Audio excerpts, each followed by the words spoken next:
Counter-Strike 1.6. It's an old game with a lot of old players and old maps and old words we don't say anymore being typed into the chat, that's for certain. But there's also a lot of custom maps, and I think Source gets a lot of attention. A bunch of Source games get a lot of attention.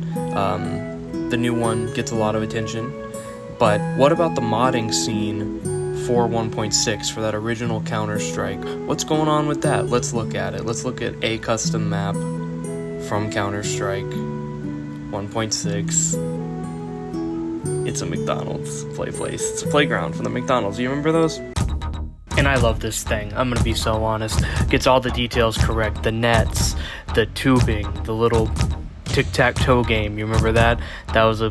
Why did every playground have that at the time? The little windows where you can look and see your mom.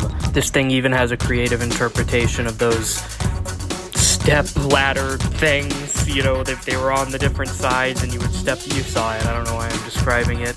Slides, of course, you gotta have slides. And when you're done playing, you can take a step back and look at the playground. Look at just how lovingly recreated this was. This actually might be one of my favorite maps I've covered so far. I've covered a lot of maps, it feels like, on this account so far, but this might be one of my favorites because you guys know I have a soft spot for the playgrounds. You know, I have that TF2 video about the McDonald's with the playground, but I honestly, this might be a little bit better. I think this takes it to another level, and I also love all the lo-fi details, like you know, the fact that it's just pictures here.